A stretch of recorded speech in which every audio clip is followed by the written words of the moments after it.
Ama naming Diyos, banal at makapangyarihan ka sa lahat, pinupuri ka namin, pinapasalamatan ka namin. Sa umagang ito na ibinigay mo, sa kasaganaan ng iyong biyaya at awa, na kami po ay makapagpatuloy hanggang sa araw na ito. Inaasahan po namin, Panginoon, ang biyaya na magmumula sa iyong mga salita at awa na sa pamamagitan ng banal na Espiritu ay maunawaan namin ang tiyak na kalagayan ng aming puso. Sa umagang ito, hindi po namin ikukumpara ang aming sarili sa aming kapwa. Kung hindi mismo sa iyong katuwiran, upang makita namin ang pinakapangit na kalagayan ng aming puso at magpakumbaba kami sa iyo at bigyan mo po kami ng lakas, ng pananampalataya at ang tibay ng kalooban na lumakad sa iyong kalooban sa gitna ng masamang sanlibutan ito. Tulungan mo ang mga kapatiran na nasa gitna ng pakikipaglaban sa pananampalataya. Kahabagan mo po ang mga may sakit.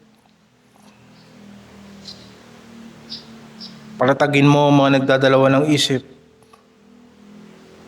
At kalingain mo po ang bawat isa sa pamagitan ng iyong pagmamahal. Sa tanging pangalan ng Panginoong Hesus. Ito ang aming samot dalangin. Amen. Ngayong umaga ang ating paksa ay ang doktrina ng Panginoong Hesukristo sa pakikipagkasundo.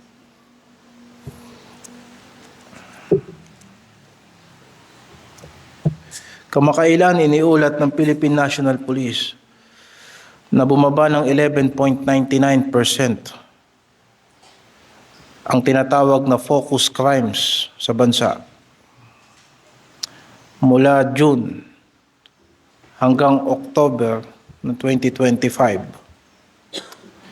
Mula 2,961 na kaso noong June hanggang 2,606 noong October, bumaba ang bilang ng physical injury.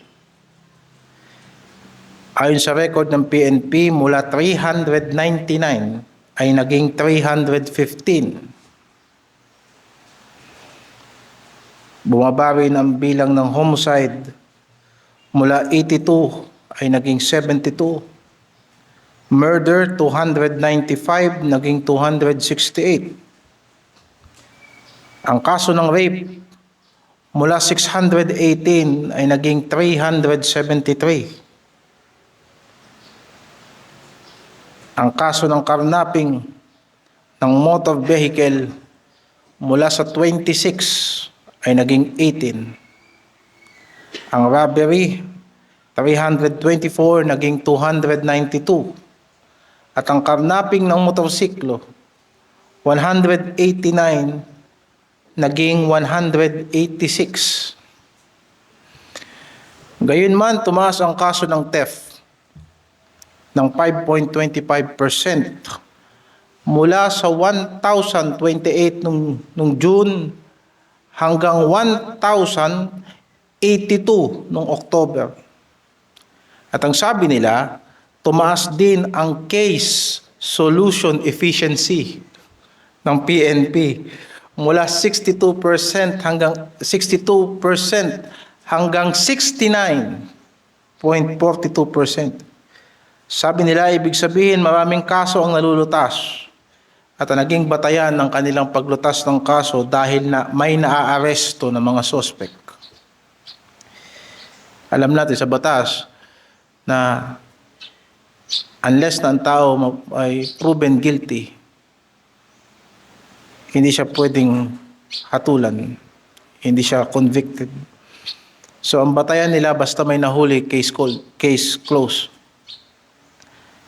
Sa kampanya laban sa droga mula August 26 hanggang October 30, umabot na 10,434 na katao ang naaresto. Sa 9,061 na operasyon at nasamsam ang iligal na droga na nagkakahalaga ng 1.91 billion. Bukod dito, 11,500 most wanted persons ang nahuli. 5,600 loose firearms ang nakumpiska at 2.86 million ang nakuhang pera sa iligal na sugal. At 337 million na halaga na mga produktong pininiwalaang smuggle ang nasabat. Sa unang tingin, mukhang magandang nangyayari sa ating bansa sapagkat bumaba at patuloy na bumaba ang statistics ng krimen. Mas kaunti ang krimen, mas maraming kaso ang nalulutas at tila mas nagiging maayos na ang ating lipunan. Ngunit bilang mga nakikinig sa salita ng Diyos, kailangan nating magtanong kung ang mga statistics ba na ito ay nagre-reflect ng tunay na kalagayan ng ating bansa. Sa laki-laki ng Pilipinas, parang napakahirap paniwalaan na ang kidnapping ay 26 lang. At ang mga physical injury ay wala pang 400 at bumababa pa. Ganon din ang kaso ng rape na wala pang 1,000. Sa laki ng populasyon ng Pilipinas, sa physical injury, wala pang 400. Kung isasama natin ang datos maging ng mga ng violence against women ay tila mababa at ang mga datos na ito ay hindi nagre-reflect ng tunay na kalagayan ng bansa. Subalit, ganun pa man, nagpapasalamat tayo sa Panginoon na kahit papaano itong nagdaang mga linggo hindi tayo nakaranas ng karahasan sa ating buhay. Subalit, sapat na ba ang pagbaba ng istatistika upang masabing maayos na talaga ang kalagayan ng bansa at kalagayan ng mga tao? Nalalaman natin mga kapatid na ang tunay na problema ng sangkatauhan ay hindi lamang krimen sa lansangan o hindi kasalanan sa puso. Sa harapan ng Diyos, maraming krimen ang binubuo sa puso ng tao. Maaring bumaba ang bilang ng murder at robbery. Ngunit kung ang pagnanasa, galit at kasakiman ay nananatili sa loob, ang ugat ng kasamaan ay buhay pa rin. Ang batas ay kayang pumigil, subalit Diyos lamang ang kayang magbago ng puso ng tao. Kaya habang tinitignan natin ang teksto ngayong umaga, huwag nating sukatin ang kalagayan ng bayan sa pamamagitan ng numero lamang. Huwag nating tignan ang ating mga sarili sa kung ano na ang nagawa natin o ginagawa natin, kundi sa liwanag ng katotohanan ng Diyos. Sapagkat tunay na pagbabago ang kailangan ng tao. Hindi lang kaayusan sa labas, hindi lang disiplinang panlabas, o hindi katwirang nagmumula sa puso na binago ng biyaya ng Diyos. Ang teksto natin ngayong umaga ay nasa Matthew chapter 5. Matthew chapter 5, verse 21 hanggang verse 26.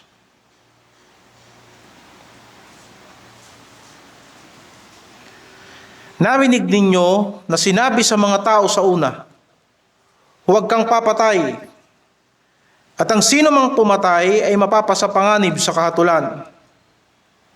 Tatapwat sinasabi ko sa inyo, na ang bawat mapuot sa kanyang kapatid ay mapapasapanganib sa kahatulan. At ang sino mang magsabi sa kanyang kapatid na baka, o mas madaling i-translate, walang kwenta, ay mapapasapanganib sa Sanhedrin. At ang sino mang magsabi, ulul ka, ay mapapasapanganib sa impyerno ng apoy. Kaya't kung inihahandog mo ang iyong hain sa dambana, at do'y maalala mo na ang iyong kapatid ay merong anumang laban sa iyo, Iwan mo roon sa harap ng dambana ang hain mo. Yumaon ka ng iyong lakad, makipagkasundo ka muna sa iyong kapatid, at kung magkagayoy magbalik ka at ihandog mo ang iyong hain. Makipagkasundo ka kaagad sa iyong kaalit, samantalang ikaw ay kasama niya sa daan. Baka ibigay ka ng kaalit mo sa hukom, at ibigay ka ng hukom sa punong kawal, at ipasok ka sa bilangguan. Katotohanan ang sinasabi ko sa iyo, hindi ka aalis doon sa anumang paraan hanggang hindi mo mapagbayaran ang katapus-tapusang beles. Dahil ang Diyos ang pinagmulan ng buhay, siya rin ang may ganap na kapamahalaan na bumawi nito. Ang kamatayan ay hindi likas na bahagi ng orihinal na kaayusan ng lahat ng nilikha ng Diyos, kung hindi ang kamatayan ay hatol ng Diyos laban sa kasalanan nang ito'y pumasok sa sanlibutan. Genesis 2 verse 17 at Romans 5:12. Ayon sa Biblia, si Cain ang unang taong pumatay. Genesis 4. At siya'y tumanggap ng kaparusahan mula sa Diyos. Sa paglipas ng panahon, lumaganap ang karahasan hanggang sa ang buong lupa ay mapuno nito sa panahon ni Noe. Bilang hatol, winasak ng Diyos ang sangkatauhan sa pamamagitan ng baha. Genesis 6-7. Pagkatapos ng baha, itinatag ng Diyos ang malinaw na prinsipyo ng katarungan sa ilalim ng tipan kay Noe. Genesis 9:6. Ang sino mang magbubo ng dugo ng tao, sa pamamagitan din ng tao mabububo ang kanyang dugo, sapagkat sa larawan ng Diyos nilalang ang tao. Ang batayan ng kaparusahan ay hindi simpleng social order, kundi ang dignidad ng tao bilang ginawa sa larawan ng Diyos. Ang pagpatay ay paglapastangan mismo sa Diyos, at ang tanging kapangyarihan niya na magpataw ng kamatayan. Sa ilalim ng tipan kay Moises, malinaw ang utos sa Exodus 20:13, huwag kang papatay. At yun ang binabanggit ng Panginoon dito, na itinuturo ng mga Pariseo. Huwag kang papatay. Ang prinsipyong moral na sumasaklaw sa pakikitungo sa kapwa ay iibigin mo ang iyong kapwa gaya ng iyong sarili. Leviticus 19 verse 18. Hindi iniwan ng kautusan ang usapin sa antas ng ideal. Mayroong tiyak na mekanismo sa paghatol sa batas ni Moises. Mayroong mga hukom, may mga saksi, at may mga detalyadong probisyon hinggil sa mga sinadyang pagpatay at hindi sinasadyang pagpatay. Ito ang mga text. Exodus 21 verse 12 hanggang 15. Numbers 35, 16 hanggang 21. At Deuteronomy 19 verse 11 hanggang 13. Pinaparusahan ng Diyos ng hatol ng kamatayan ang krimen ng pagpatay. Ang pagpatay ay may tiyak na kaparusahan sa loob ng isang sistemang legal na nakaugat sa katwiran ng Diyos. Sa panahon ng Panginoong Hesukristo, ang mga Pariseo ay nagtuturo na ang pagpatay ay may tiyak na parusang judisyal. Ngunit, ang kanilang pagbibigay diin ay nakasentro sa panlabas na gawaing napapatunayan sa hukuman. Habang kinikilala nila ang parusa sa aktwal na pagpatay, madalas nilang pinahihintulutan ang galit, paghamak sa kapwa, at ang espiritu ng paghihiganti hanggat hindi ito nauuwi sa literal na pagpatay.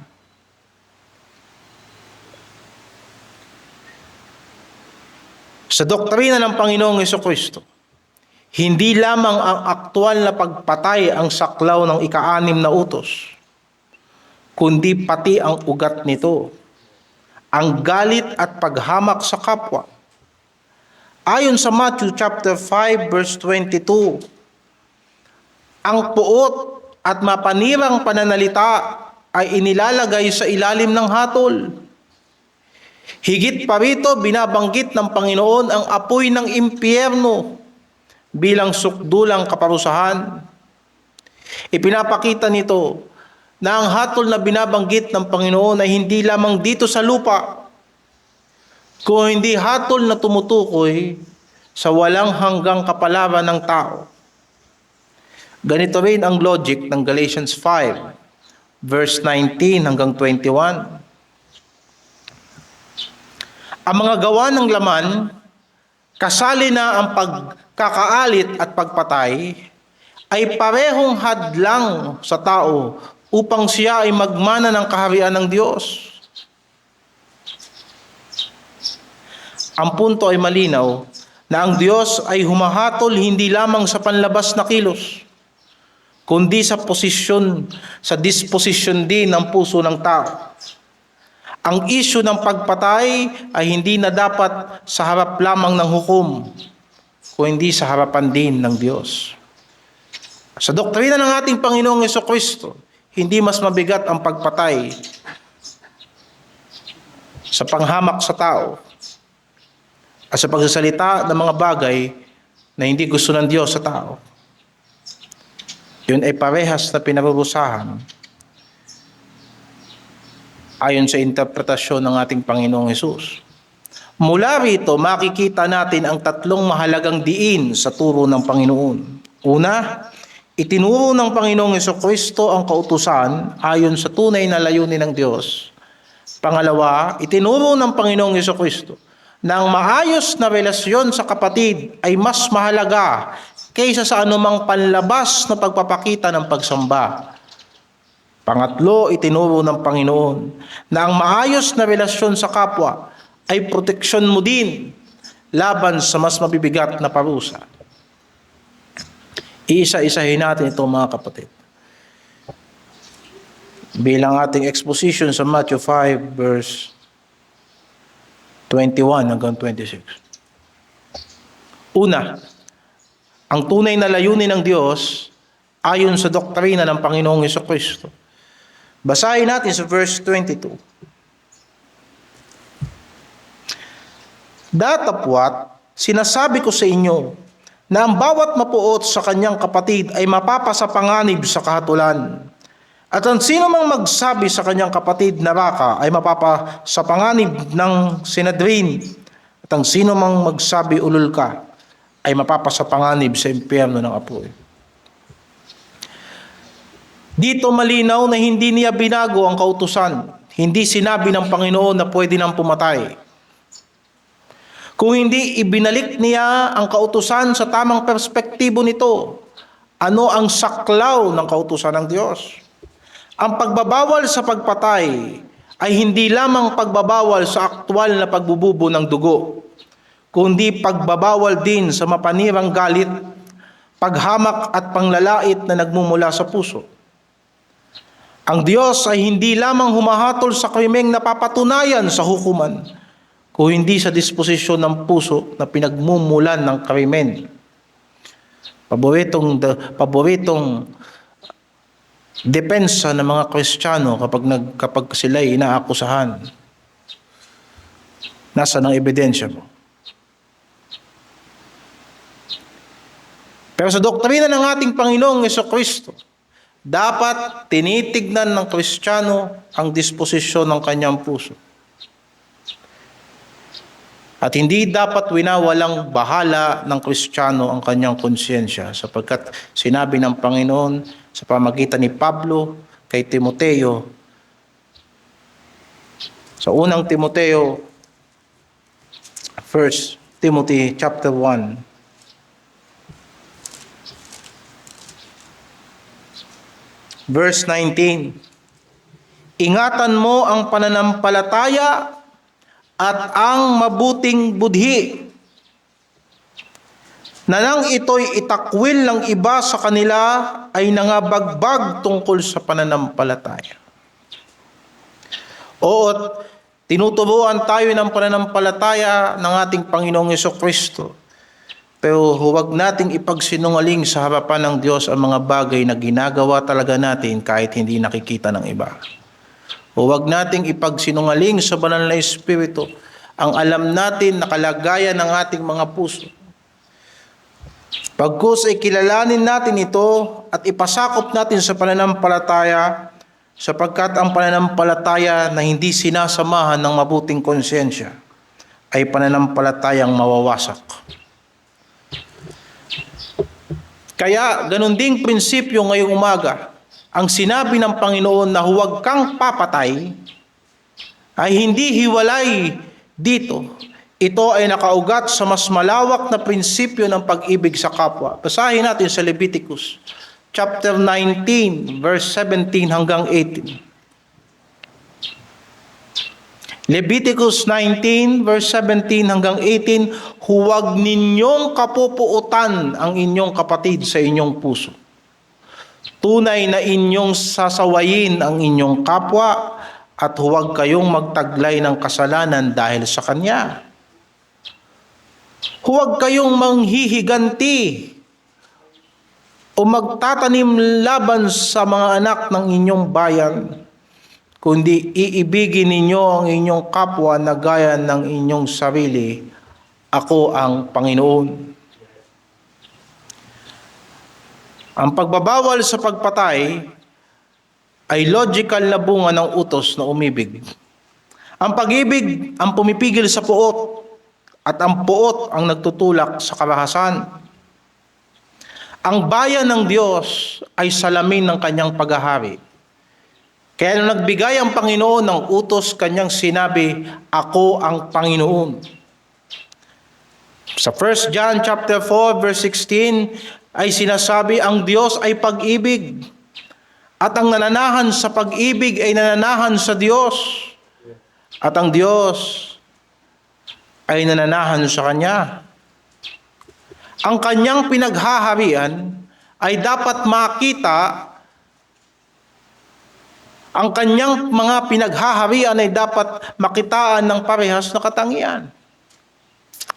Ang pag-iral ng puot, paghihiganti at hindi pakikipagkasundo sa loob ng bayan ng Diyos, sa loob ng iglesia, ay pagsalungat sa kalikasan ng hari na ating nire-representa sa sanlibutan.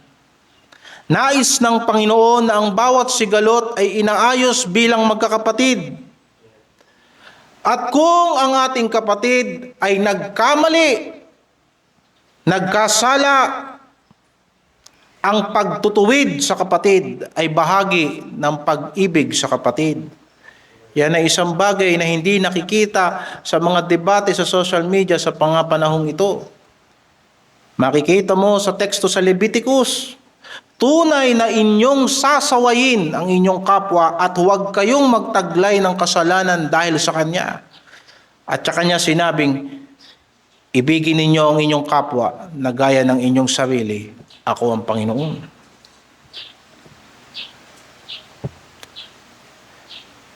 May pagsaway kung kinakailangan. Bakit? Sapagkat may pananagutan tayo sa isa't isa. Bilang magkakapatid sa Panginoon, ang kapintasan ng isa ay kapintasan mo rin, at ang kapintasan mo ay kapintasan niya rin. Kung kaya't kung nagkakamali ang isa ay ituwid ng isa, hindi bilang magkakaaway, kung hindi bilang magkakapatid, upang mag-ayos ng mga gusot, at hindi dapat naggagantihan ng mga Kristiyano. Ang responsibilidad bilang kapatid ay hindi opsyonal. Ito ay bahagi ng pakikisama sa atin ng Diyos. At ang pag-ibig ay dapat nagmumula sa puso. Itinuro ng Panginoong Jesucristo sa Matthew 15 verse 19. Sa Matthew 15 verse 19, sa puso nang gagaling ang masasamang pag-iisip at pagpatay. Ang homicide ay bunga lamang. Ang ugat ay nasa puso. Kung ang puso ay puno ng puot, ang panlabas na pagsunod ay pansamantala lamang. Ngunit kung ang puso ay binago at tinuruan ng pag-ibig, ang pag-iwas sa paggawa ng masama ay nagiging natural na bunga. Ganito rin ang sinasabi ni Apostol Pablo sa Romans chapter 13. Sa Romans 13, verse 8 hanggang 10.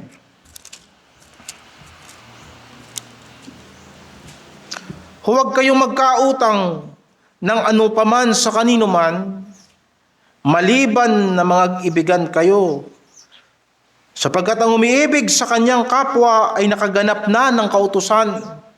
Sapagkat ito, huwag kang mangangalunya, huwag kang papatay, huwag kang magnanakaw, huwag kang mananakim, at kung mayroon pang ibang utos, ay nauuwi sa salitang ito sa makatuwid bagay, ibigin mo ang iyong kapwa na gaya ng sa iyong sarili.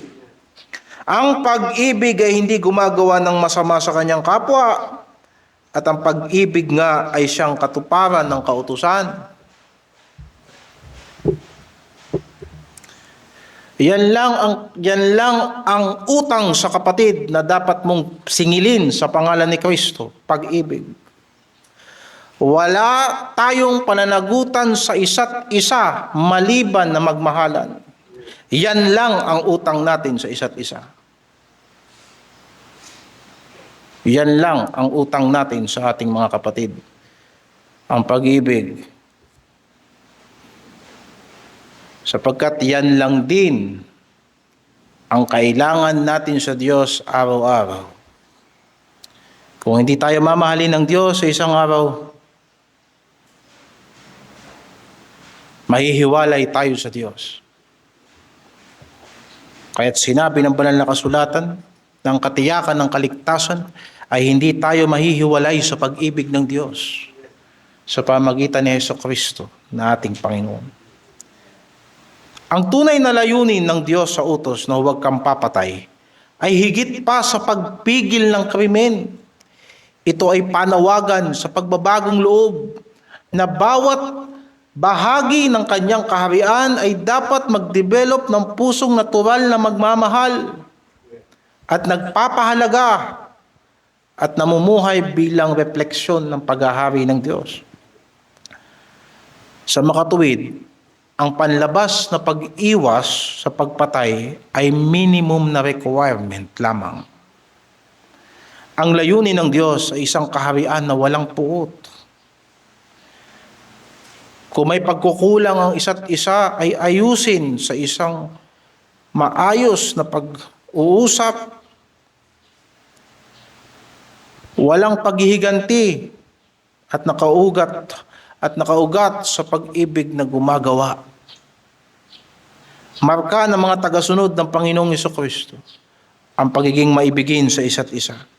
Sa Juan 13, John 13 verse 34 hanggang 35, John 13, 34 hanggang 35, isang bagong utos ang sa inyo'y ibinibigay ko, na kayo'y mga ibigan sa isa't isa, na kung paanong inibig ko kayo, ay mga ibigan naman kayo sa isa't isa. Sa ganito'y mga kikilala ng lahat ng tao na kayo'y aking mga alagad, kung kayo'y may pag-ibig sa isa't isa. Itinuro ng Panginoong Jesucristo kung ano ang tunay na layunin ng Diyos sa kanyang utos na huwag kang papatay. Pangalawa, ang pag-ibig sa kapatid ay mas mahalaga kaysa sa anumang panlabas na pagsamba. Verse 23 hanggang verse 20 po ng teksto natin.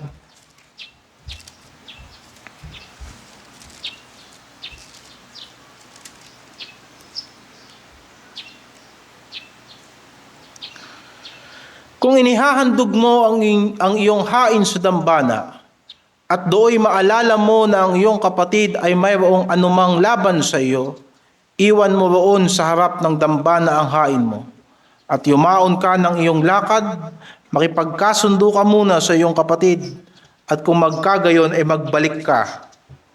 at ihandog mo ang iyong hain. Kakaiba ang utos na ito, sapagkat sa utos na ito, ginawang prioridad ng ating Panginoong Jesucristo ang relasyon. Iniutos niya na unahin ito kaysa sa paghahandog o anumang paglilingkod sa Diyos. Malinaw ang sinasabi ng Panginoong Jesucristo, ang mapagpaimbabaw na pagsamba ay hindi nagsisiyasat ng puso. Ang pagsambang hindi sinasamahan ng maayos na relasyon sa kapatiran. Ang pagsambang hindi sinasamahan ng maayos na pakikitungo sa iglesia ay hindi katanggap-tanggap sa Panginoon. Ang mga mapagpaimbabaw ay masigasig sa mga gawaing pangrelihiyon upang makita ng tao ang kanilang kabanalan. Ngunit hindi nila inaayos ang kanilang mga pagkakamali sa kapwa. Ang panlabas na relihiyon ay nagiging pantakip sa mga panloob na katiwalian. Sa ganitong paraan din, itinuwid ng Panginoong Jesucristo ang mga Pariseo sa Matthew chapter 15 verse 3 to 6. Sa pamamagitan ng kanilang tradisyon, itinuro ng mga Pariseo na ang paggawa ng obligasyon sa Diyos ay nag-aabsuelto na sa tao upang huwag niyang gawin ang kanyang pananagutan sa kapwa. Ang halimbawa rito ay yung mababasa natin sa Matthew 15 na sinabi ng Panginoong Jesucristo, bakit naman kayo nagsisilabag sa utos ng Diyos dahil sa inyong salit-saling sabi? Sapagkat sinabi ng Diyos, igalang mo ang iyong ama at ang iyong ina, at ang manungayaw o makipag-away sa ama at sa ina ay mamamatay siyang walang pagsala. Datapwat sinabi ng Panginoon sa mga Pariseo, sino mang magsabi sa kanyang ama o sa kanyang ina, yaong mangyayaring pakinabangan mo sa akin ay hain ko na sa Diyos. Hindi niya iginagalang ang kanyang ama. Ay hindi niya igagalang ang kanyang ama. At niwalan ninyong kabuluhan ang salita ng Diyos dahil sa inyong salit-saling sabi. Anong sinasabi? Sapagkat sinabi ng mga Pariseo, o kapag ka yung ibibigay mo, yung pananagutan mong respeto sa iyong magulang ay hindi mo na ibibigay sa kanya sapagkat yung ibibigay mo ay para na sa Diyos, yan ay maling aral, sabi ng Panginoong Jesucristo. Hindi dito itinuturo ng Diyos sa atin na pabayaan natin ang pagbibigay natin sapagkat inuuna natin ang kapwa natin.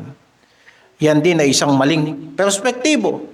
Ang punto ay ito, hindi tinatanggap ng Diyos ang alay, ang kaloob, ang paglilingkod na hindi nagmumula sa isang pusong matuwid at maayos ang pakikitungo sa kapwa. Dapat nating isipin, ang obligasyon natin para sa ating mga magulang ay dapat ibigay sa mga magulang.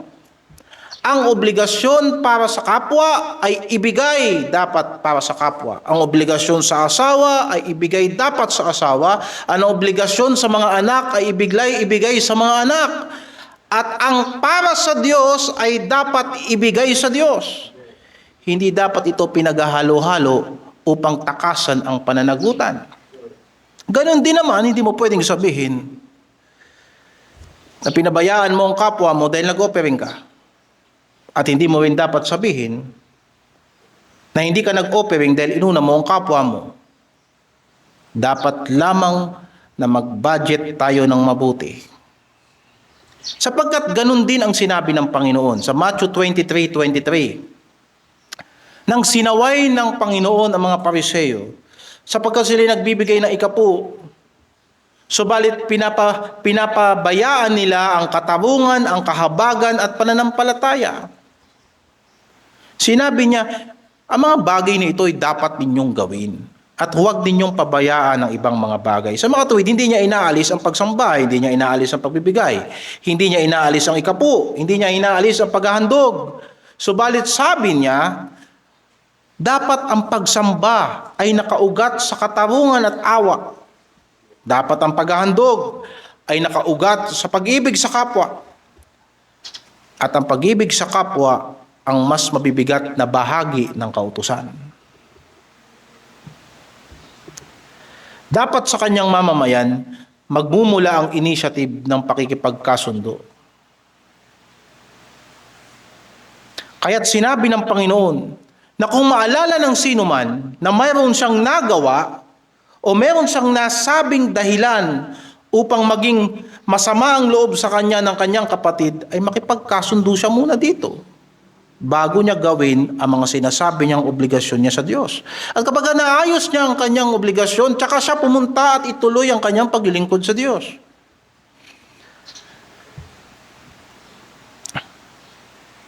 Sa makatuwid, kung sa konsyensya natin, alam natin na tayo ay nagkulang, wag na nating hintayin at may magsabi pa sa atin sapagkat alam na ng konsyensya natin. Sa isang banda naman, sa pagkakataon naman na hindi naiisip ng nakagawa o nakapagsalita ng masama ang kanyang nagawa, subalit may nasaktan, ang nasaktan ay marapat na sabihin sa nakagawa at huwag magtanim ng galit upang magkaayos. Yun ang sinasabi sa church discipline, Matthew 18 verse 15. Kung kaya parehas yun na turo ng Panginoon. Kung nasaktan ka, puntahan mo ang kapatiran mo. At kung alam mo na nakasakit ka, huwag mo nang hintayin na puntahan ka pa. Ikaw na ang magkusang pumunta. At yun ang sinasabi ng Matthew 5 verse 23. Ngunit kung ginawa natin ang ating obligasyon at ang tao ay hindi bukas sa pakikipag-ayos, mabuti nang mapagtibay ang usapin sa pamamagitan ng mga saksi. Kaya magiging papel ng mga saksi ay ganito. Ginawa natin ang pakikipag-ayos, pero ang taong ito ayaw niyang makipag-ayos. Ayaw niyang makipagkasundo. Ganito ang prinsipyo ng Diyos. Ang bayan ng Diyos ay hindi dapat nakakatagal sa gulo, sa galit, sa away. Walang Kristiyano na mamumuhay sa galit. Sapagkat ang Espiritu ng Diyos ay Espiritu ng kapayapaan. Sila ay mabilis sa pakikipag-ayos. Ang mga mamamayan ng kaharian ng Diyos ay mabilis sa paggawa ng pakikipagkasundo. Sinabi ng chapter 5 verse 9 ng Matthew, mapapalad ang mga mapagpayapa sapagkat sila'y tatawaging mga anak ng Diyos.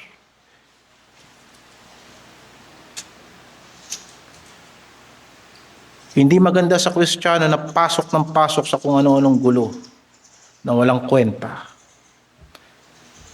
Sapagkat ang larawan ng mga anak ng Diyos ay mga taong mapayapa at gumagawa ng kapayapaan. At sinabi sa Romans 12 verse 18, kung maaari, ayon sa inyong makakaya ay magkaroon kayo ng kapayapaan sa lahat ng mga tao. Sa makatuwid, ang paggawa pala ng kapayapaan sa kapwa ay kakayanan na dapat i-develop ng mga anak ng Diyos ayon sa inyong makakaya. Kung may pagkakataon, ay magkaroon kayo ng kapayapaan sa lahat ng mga tao. Hindi tayo susuko sa pakikipagkasundo hanggat hindi pa natin nagagawa ang lahat ng pwede nating gawin sa pakikipagkasundo. Yun ang ibig sabihin ayon sa inyong makakaya. Huwag kayong maggantihan mga iniibig, kundi bigyan ninyo ng daan ang galit ng Diyos. Sapagkat nasusulat akin ang paghihiganti, ako ang gaganti, sabi ng Panginoon. Kaya nga ang pagkikimkim ng galit at paghihiganti ay hindi bahagi ng pagsamba sa Diyos. Nalalaman natin ang Panginoon ay may tuwid na hatol. Sa makatuwid, pagtiwalaan natin na kung talagang tayo ay nagawan ng masama, ang Diyos ay hahatol. At dapat alam din natin na kung tayo naman ay nakagawa ng kasamaan sa ating kapwa, ay talagang hahatulan tayo ng Diyos. Kung kaya't dapat pagsikapan nating ituwid ang ating mga pagkakamali. Ang pagsasawalang bahala ng mga taong nagawaan natin ng masama ay hindi kinalulugdan ng Panginoon. Pinatitigas lamang nito ang ating konsyensya. Nililimot lamang natin yung mga tao na ating nagawa ng kasamaan. Subalit, hindi natin ibinabago ang ating attitude sa tao. At hindi natutuwa ang Panginoon sa ganun. Kung tayo man ay nagawa ng masama, tayo ang nagawa ng kasamaan, edi ituwid natin ang ating kapatid. Pagsabihan natin ang ating kapatid.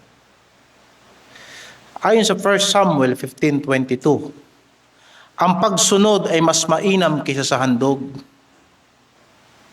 Sinabi ng Panginoong Jesucristo na ang pag-ibig sa Kanya ay pagsunod sa Kanyang utos. At ang utos niya sa mga Kristiyano ay mag-ibigan sa isa't isa. John 15, verse 10 hanggang 12.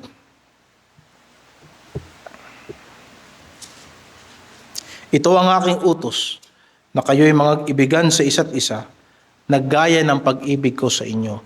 Mga kapatid, ang pag-ibig sa kapatiran ay merong isang tiyak na pamantayan at yan ang pag-ibig ni Jesucristo sa atin.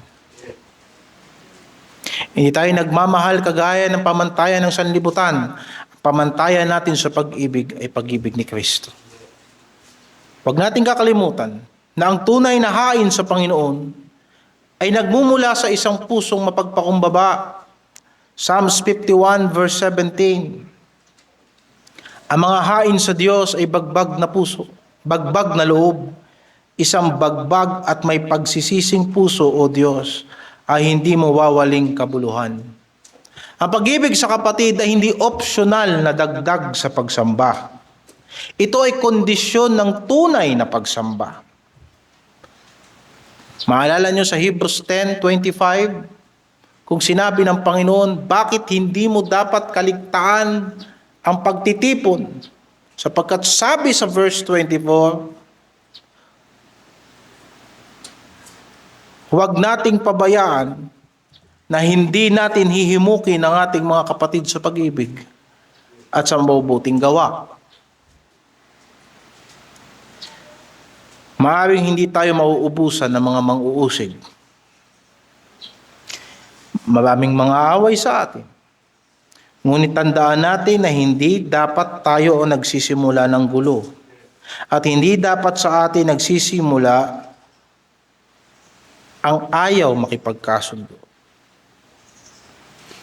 Kung alam nating may pagkukulang tayo at nais nating sambahin ang Diyos ng totoo, tayo na ang unang kumilos. Tayo na ang unang magpakumbaba. Hindi ka agrabyado sapagkat ikaw ang unang nagpakumbaba. Ikaw ang anak ng Diyos at ikaw ang may pananampalataya, kaya ikaw ang unang magpakumbaba. At yan ay isang napakadakilang patotoo sa sanlibutan. Sa sanlibutan na walang magpapatalo. Ang Kristiyano ay nagpapakumbaba, hindi dun sa kaaway niya, kundi una sa lahat, sa Diyos. Ang pagsambang tinatanggap ng Diyos ay yung nagmumula sa pusong nagmamahal, marunong magpakumbaba at handang mag-ayos ng alitan. Pangatlo, ang pakikipagkasundo ay dapat gawin ng maagap sapagkat ito ay may tiyak na kabayaran. Sinabi ng Panginoong Jesucristo sa verse 25 hanggang 26, makipagkasundo ka kaagad sa iyong kaalit, samantalang ikaw ay kasama niya sa daan. Baka ibigay ka ng kaalit mo sa hukom, at ibigay ka ng hukom sa punong kawal, at ipasok ka sa bilangguan. Katotohanan ang sinasabi ko sa iyo, hindi ka aalis doon sa anumang paraan hanggang hindi mo mapagbayaran ang katapos-tapusang beles. Yan siguro yung pinakamaliit na pera ng mga Hudyo. Pinakamaliit na pera o barya. Ang bawat kilos ay may kaukulang resulta. Ang hindi pagharap sa obligasyon sa kapwa, lalo na kung tayo ay may pagkukulang, ay maaaring mauwi sa demanda, kahihiyan at pinsala sa relasyon.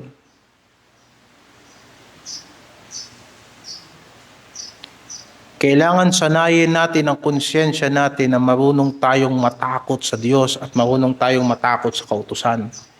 Hindi yung tayo na ang nagkakamali.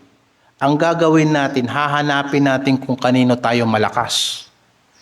Hindi mo ba naiisip na yan ang umpisa ng korupsyon sa pinakamababang level? Yan ang pinakasimpleng itsura ng palakasan system.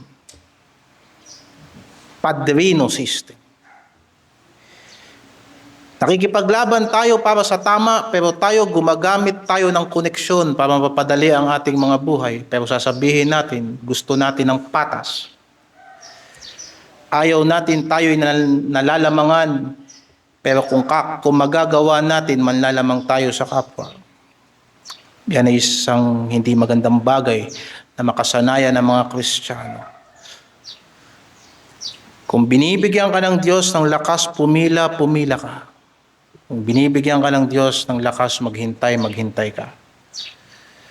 Sapagkat may mga taong mas nauna kaysa sa atin at mas nararapat kaysa sa atin. Gayun pa man sa bagay na pinag-uusapan natin, maaaring mauwi tayo sa demanda pag hindi tayo marunong humarap ng ating obligasyon. At maaaring makaladkad ang ating mga patotoo, mauwi tayo sa kahihiyan. At nakakasira yan ng relasyon. Habang may pagkakataon pa, matutunang ayusin ng Kristiyano ang mga nagagawa niyang pagkakamali sa kanyang kapwa, lalo na sa kanyang mga kapatid. Sapagkat pag umabot na ito sa hukuman, wala nang kontrol ang tao sa magiging resulta. Masisira na ang iyong reputasyon at makikipaglaban ka para patunayan ang pagka-inosente mo, mauubusan ka ng pera. Pag nakulong ka pa, mag-uubos ka ng danyos, magbabayad ka ng danyos. Ito ang praktikal na punto ng Panginoon. Ayusin ang alitan bago ito tumigas at maging formal na usapin. Para sa mga mamamayan ng kaharian, mas mabigat ang implikasyon nito. Tayo ay asin at ilaw ng sanlibutan. Matthew 5:13 hanggang 16. Hindi matuwid na ang mga Kristiyano ay napagwiwikaan sa sanlibutan na magugulong mga tao, hindi marunong magbayad ng utang, tumatakas sa responsibilidad. Hindi matuwid yun. At samantalang ipinangangaral natin at inaakay natin ang mga tao kay Kristo. Ang hindi pag-aayos ng alitan ay hindi lamang personal na pagkukulang. Ito ay pinsala sa patotoo at sa pangalan ng Panginoong Hesukristo. Kaya nga kung ikaw ay kapatid, huwag kang magpapautang sa kapatid mo, ibigay mo na lang. Sapagkat magkakautang ang kapatid mo sa iyo. At kung sisingilin mo yan, isa lang ibig sabihin yan, pinautang mo siya, hindi mo siya tinulungan. Kaya't hanggat maaari, hanggat yan ay madadaan sa pag-usapan. Kagaya ng sinasabi ng banal na kasulatan, huwag tayong magkaroon ng utang kanino man maliban sa mahalin natin ang ating kapatid. Hindi ba sinabi ng banal na kasulatan, kung tutulong ka sa kapatid mo, huwag kang maghanap ng kapalit. Makikita natin ang mga problemang ito ay nagsisimula lang din sa hindi natin pagsasabuhay ng salita ni Kristo. Ang mga may utang ay magbayad at ang mga nagpapautang sa kapatid ay huwag maningil. Sapagkat magkakapatid tayo. Ngayon, kung ang kapatid mo ay mababayad sa iyo, edi purihin ng Diyos. Ano ang bottom line niyan? Ang bottom line niyan ay pag-ibig ayon sa doktrina ni Kristo. Kapag ikaw naman ay nakaluwag-luwag at ikaw naman ay kaya mo na, edi umpisahan mo na. Hulugan mo. Pero kung nakikita mo ang kapatid mo na hindi nakakaluwag-luwag, huwag mong singilin. Kaya nga, sinasabi ng banal na kasulatan sa Matthew chapter 7 verse 12, at ito ay pundasyon ng mga propeta at mga kautusan. Kung ano ang gusto mong gawin sa iyo, yan ang gawin mo sa kapwa mo. At yan ay patas. Ang ginintuang tuntunin na ito ay pumipigil sa espiritu ng paghihiganti.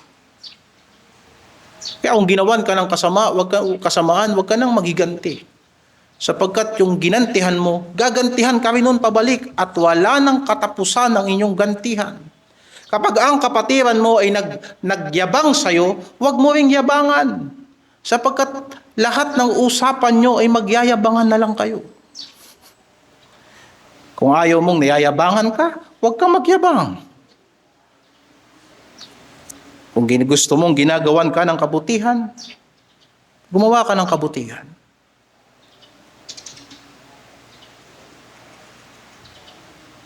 Kung gusto mong magtapat sa iyo ang tao, maging matapat ka. Kaya nga, kung tayo naman ay magdudusa dahil sa sarili nating pagkakamali, wala tayong kapurihan sa harapan ng Diyos. Ang tanging pwedeng gawin lamang natin dyan ay pagtiisan natin. Ang pagdurusang bunga ng kasalanan ay hindi pagtitiis bilang Kristiyano. Hindi pagsubok ang pagtitiis dahil sa tayo ay nagkamali. Ito ay disiplina ng Diyos. At hindi ito matatapos hanggat hindi nababayaran ang lahat ng pagkakamali. Hanggat hindi natin na itatama ang pangunawa natin sa katuwiran ng Diyos, hindi matatapos ang disiplina ng Diyos, ang paniningil ng Diyos sa ating mga maling desisyon. Higit pa rito mga kapatid, huwag nating kakalimutan. Kung takot tayo sa lupon o takot tayo sa korte, meron pa ring moral at espiritual na kabayaran. Lahat ng ginawa nating masama sa ating kapatid ay sisingilin sa atin ni Kristo.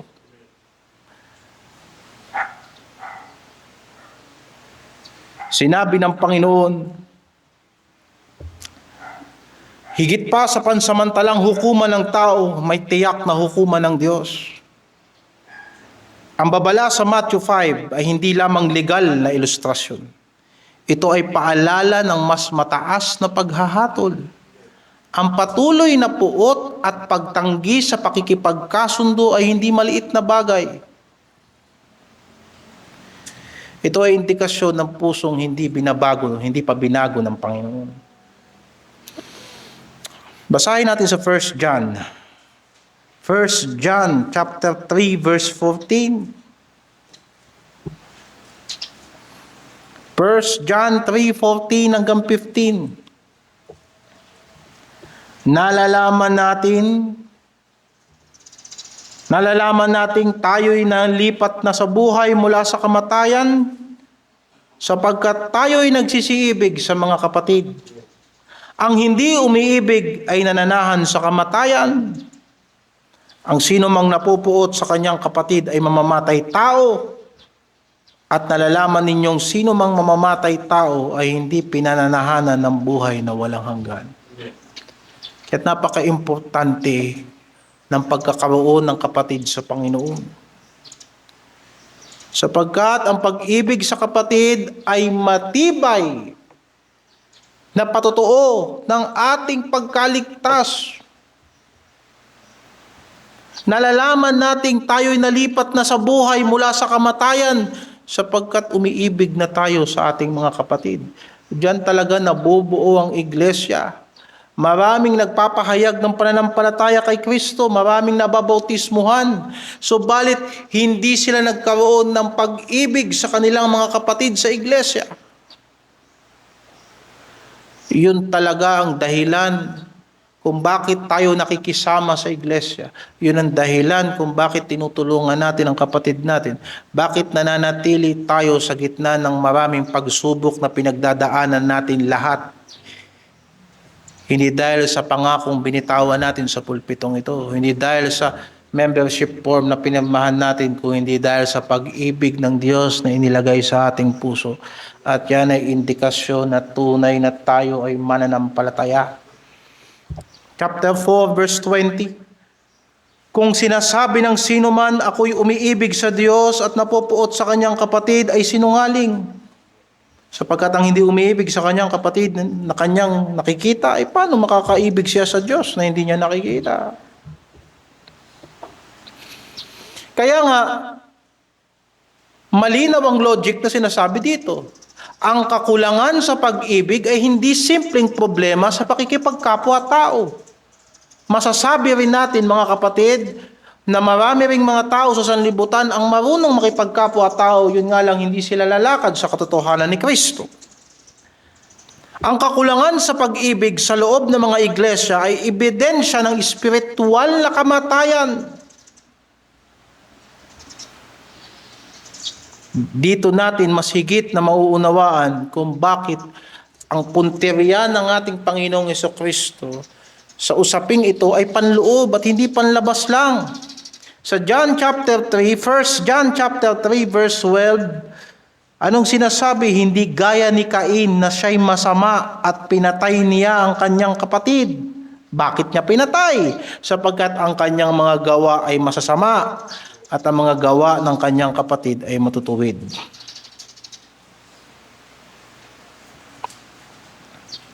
Ang mga kasalanang hindi pinagsisisihan, ang paglaban sa katuwiran ng Diyos, ang hindi pagsasabuhay ng matuwid na aral ng Panginoon at hindi pagbabago ng mga bagay na dapat nating baguhin sa ating mga pamumuhay ay mga bagay na nagtuturo sa atin at nagpapalambot sa ating mga puso sa isang maningas na pagmamahal sa kapwa. Ang kasalanang ayaw nating isuko sa Panginoon, nagpapalamig yan ng pag-ibig sa kapatiran. Kahit sikapin nating itaguyod ng mainam ang ating charity works, pero hindi tayo magbabago ng ating mga lakad, ng ating mga isip konforme sa salita ni Kristo, hanggat may kasamaan, merong hindi mabuting pakikitungo sa kapwa. Ang pakikipagkasundo, mga kapatid, ay hindi kahinaan. Ang pagpili ng kapayapaan ay hindi kaduwagan. Ito ay tanda ng pagkamahinahon. So, dapat habang tumatagal tayong Kristiyano, lalo tayo nagiging mahinahon at lalo tayong umiiwas sa gulo. Sabi mo, ilang panahon na lang ang ilalagay natin sa lupang ito, puro gulo pa ang pinapasok natin. Hindi tuloy tayo nakakapagtayo ng matibay na pamilya, na negosyo, na iglesia, sapagkat ayos tayo ng ayos ng gulo at marami sa gulo noon hindi naman talaga dapat natin pinapasok. Kailangan nating maging mahinahon. Kailangan mas pairalin natin ang pag-unawa natin sa doktrina ng Diyos kaysa dun sa nararamdaman natin. At kapag ang doktrina ng ating Panginoong Jesucristo ang nagpakilos ng ating mga damdamin, ang lalabas sa damdamin na yan ay mga banal na damdamin at ayon sa kalooban ng Diyos.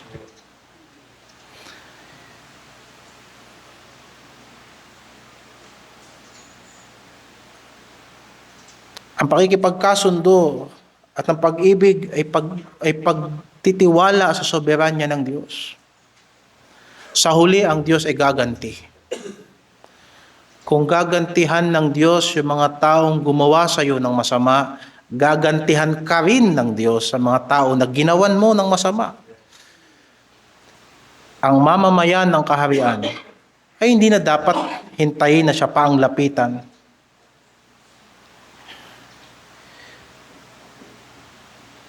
Siya na ang kusang kumilos upang ayusin ang alitan, linawin ang mga pag-uusap. Minsan mayroon tayong mga usapin na kaya lang tayo nagkagalit at hindi nagkasundo dahil sa yung usapin na maliit na nga lang hindi pa natin nilinaw ang ating usapan. Sapagkat kung pababayaan natin ito, malaki ang kabayaran nito sa ating reputasyon, sa ating patutuo, sa ating mga komunidad. At lalong-lalo na sa harapan ng Diyos. Kasi po, maraming mga Kristiyano na hindi dadalo sa pananambahan sapagkat meron palang sama ng loob. Kung masama pala ang iyong loob, bakit hindi mo ayusin yan? At kung sa palagay mo, ikaw ang nakasama ng loob, ba't hindi mo ayusin ang kapatid mo? Isipin mo, maraming pagpapala ng Diyos ang hindi mo tatanggapin dahil lamang sa ayaw mong makpakumbaba. Sasabihin mo sa akin na mawawala ka sa simbahan ng napakaraming taon dahil sa sama mo ng loob. Paano yung gutom mo sa salita ng Diyos? Paano yung paglago mo sa pananampalataya? At sa dami ng gulong pinasok natin sa paglilingkod sa Panginoon, hindi pa ba tayo natututo? Yan ay umuubos ng lakas. Yan ay umuubos na mga pagpapala na sana'y tinatanggap natin para gamitin natin sa paglilingkod natin sa Panginoon. Ibabayad natin yan sa Bombay. Ibabayad natin yan sa piyansa. Ibabayad natin yan na walang nauuwi ang maganda. Sa pangwakas na panawagan, mga kapatid, basahin natin ang Ephesians 4. Ephesians chapter 4, Ephesians 4 verse 29, anumang salitang mahalay ay huwag lumabas sa inyong bibig, kundi ang mabuting ikatitibay ayon sa pangangailangan upang makinabang ng biyaya ang mga nagsisipakinig. Huwag ninyong pighatiin ang Espiritu Santo ng Diyos. Nasa Kanya'y tinatakan kayo hanggang sa kaarawan ng pagkatubos. At ang lahat ng kapaitan at kagalitan at pagkakaalit at kadaldalan at panlilibak ay maalis nawa sa inyo pati ang lahat ng masasamang akala. At magmagandang loob kayo sa isa't isa, mga mahabagin, na mangagpatawaran kayo sa isa't isa, na gaya naman ang pagpapatawad sa inyo ng Diyos kay Kristo. Kayo nga'y magsitulad sa Diyos na gaya ng mga anak na minamahal, at magsilakad kayo sa pag-ibig, gaya rin naman ang pag-ibig ni Kristo sa inyo, at ibinigay dahil sa atin ang kanyang sarili, na hain at handog sa Diyos upang maging samyo ng masarap na amoy.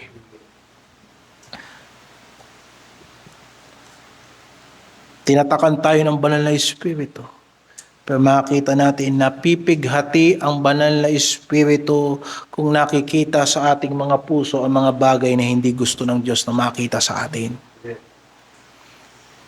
Pag hindi tayo lumakad sa pag-ibig, napipighati ang banal na Espiritu. Ang masarap na samyo sa harap ng Diyos, ang mabangong patotoo ng Kristiyano, ay ang makita ng sanlibutan, makita ng iglesia at makita ng Ama natin sa langit na tayong mga minahal lang ng Diyos ay marunong din tayo magmahal. Minsan nakakalimutan natin na tayo pinatawad lang din ng Diyos.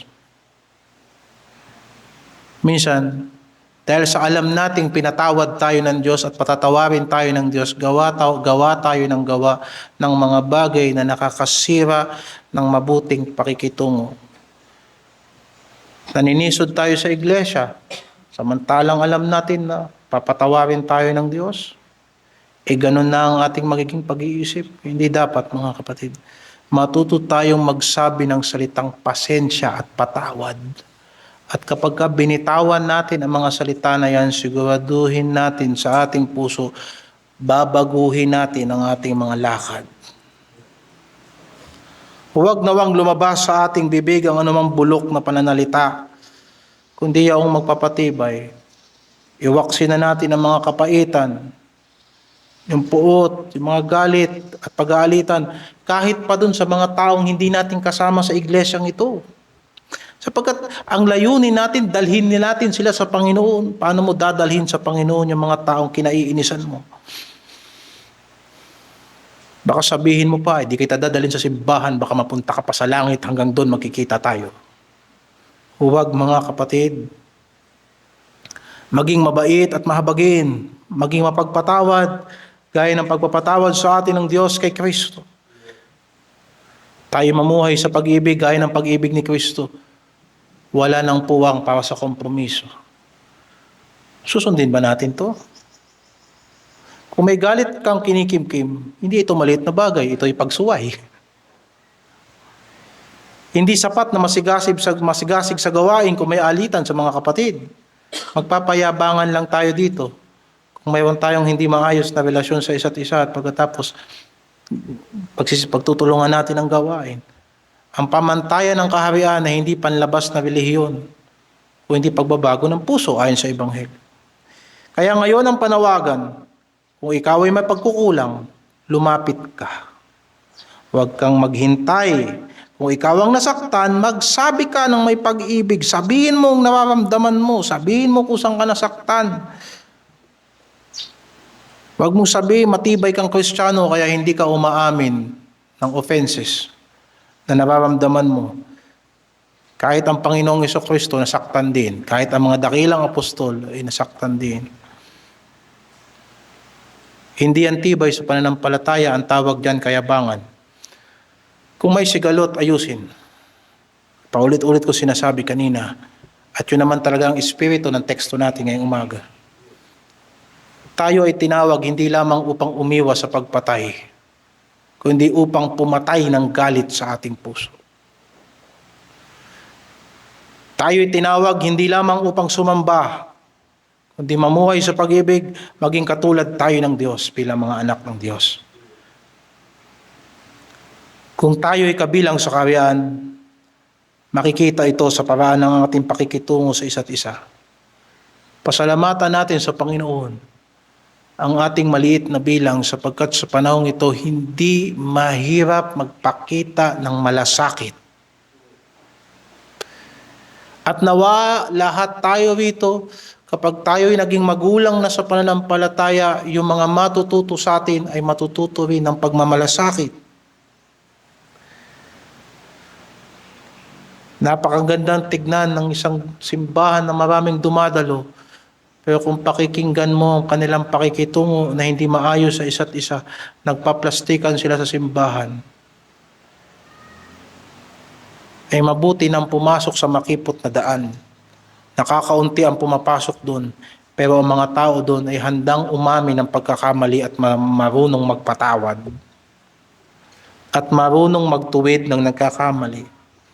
At marunong gumabay sa mga nagsisisi paano sila lalakad sa bagong buhay. Sa huli, ang pakikipagkasundo ay nagtutuon sa atin ng biyaya ng Panginoong Hesukristo. Tandaan natin na hindi tayo ang unang kumilos. Ang Diyos ang unang kumilos upang tayo ay makatagpo ng kapayapaan sa Kanya. Nagmamahal tayo sapagkat ang Diyos ang unang umibig sa atin. Si Kristo ang kumilos. Sa krus, hindi niya ipinagpaliban ang kabayaran. Binayaran niya ito. Hindi niya sinabing bukas na lang o sa susunod na panahon na lang. Kung gayon, ang bawat pagtanggi nating makipagkasundo ay praktikal na pagtalikod sa halimbawa ni Kristo. Kapag mas pinipili natin ingatan ang ating dangal kaysa sa sundin si Kristo, ipinapakita natin hindi pa natin lubos na nauunawa ng Ebanghelyo. Huwag na tayong magtaka sa dami ng katitisurang nakikita natin sa iglesia. Huwag nating kalimutan na ang tinawag ng Panginoon sa loob ng iglesia ay hindi mabubuting tao kung hindi mga publikano at mga makasalanan at mga taong nangangailangan ng kapatawaran. At isa pa, ang pagmamahal ay hindi pagkonsente. Ito ay pagtutuwid. At paggabay upang yung mga bagay na kanilang pinagsisihan ay matutunan nilang lakaran sa isang bagong buhay. Ang krus ang ating pamantayan, mga kapatid. Ang pag-ibig ni Kristo ang ating motibo. At ang paghahari ng Diyos ang ating layunin.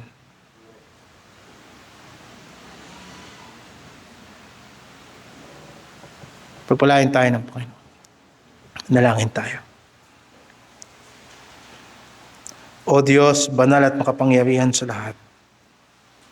Pinupuri ka namin, pinapasalamatan ka namin, at sinasamba ka namin. Palakasin mo ang aming pananampalataya. Pananampalatayang gumagawa sa pag-ibig.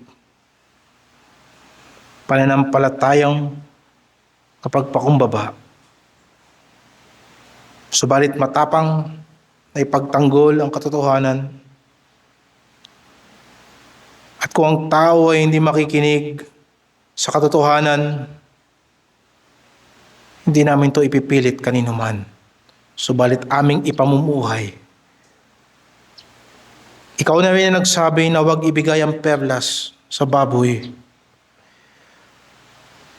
Maraming tao sa sanlibutan ang hindi magkakaroon ng tuwid na pamantayan ng pag-ibig at hindi magpapasakop sa iyong salita. At kung kami po, Panginoon, ay mauubos ang oras namin sa debate, ay baka mauwi pa na mapagwikaan ng masama ang iyong patutuo. Gayunpaman, Panginoon, ang katotohanan ng aming mga sinasabi ay nawa makita sa aming mga pamumuhay. Kung ayaw ng sanlibutan ng katotohanan, tulungan mo kaming lumakad sa katotohanan. At kung ang kadiliman ay hindi lalapit sa liwanag, tulungan mo kaming lumakad sa liwanag. Palaguin mo kami sa pag-ibig upang makapamuhay kami sa kabanalan at handa sa iyong pagbabalik. Pagtibayin mo ang iglesia at ang lahat ng mga bahagi nito ay iyong pagalingin, palakasin, at gawin mong buo ang iglesyang ito na ginaganap ang iyong kalooban sa aming pamayanan. Patawarin mo rin po kami sa aming mga kasalanan, sa aming mga pagkukulang. Sakupin mo ng iyong salita maging ang aming mga damdamin at aming mga pangunawa. At salamat po sa pakikisama ng bawat isa at salamat po sa pakikisama ng Banal na Espiritu. Sa pangalan ng Panginoong Hesus. Amen.